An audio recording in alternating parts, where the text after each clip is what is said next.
ఈరోజు నా డేని హాట్ వాటర్‌తో అయితే స్టార్ట్ చేశాను.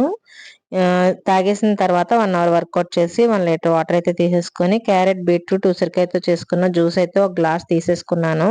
టీ, కాఫీకి బదులుగా నాకు ఈ జ్యూస్ అయితే అలవాటయిపోయిందండి. ఏదైనా మనం అలవాటు చేసుకున్న దాన్ని బట్టే ఉంటుంది. ఇది హెల్త్‌కి చాలా మంచిది కాబట్టి ప్రతిరోజు ఈ జ్యూస్ అయితే తీసుకుంటున్నాను. ఇక బ్రేక్‌ఫాస్ట్ వచ్చేసి నిన్న మొన్న చూపించిన రాగి బ్యాటరేనండి. ఎందుకంటే ఒకసారి రుబ్బి పెట్టేసుకుంటే ఫ్రిడ్జ్‌లో ఆ వీక్ అంతా కూడా నాకొచ్చేస్తుంది.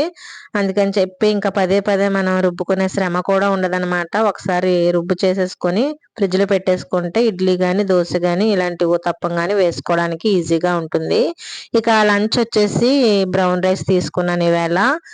పప్పు, పాలకూర, ఆవకాయ పచ్చడి, అలాగే సలాడ్‌తో ఈవేళ నా లంచ్ అయితే ఫినిష్ చేసేసాను. బ్రౌన్ రైస్ ఇంతకన్నా ఇంకెక్కువ తినలేమండి. ఏ కూర కలిపినా గాని పెద్ద టేస్ట్ అనిపించదు. కాకపోతే మనం అలవాటు చేసుకోవాలి.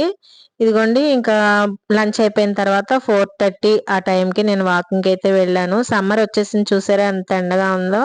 చాలా ఎండగా ఉంది. ఇక ఈవినింగ్ డిన్నర్ వచ్చేసి నేను ఇలా సలాడ్ అలాగే కర్డ్ ఎక్కువేసుకొని తీసుకున్నాననమాట.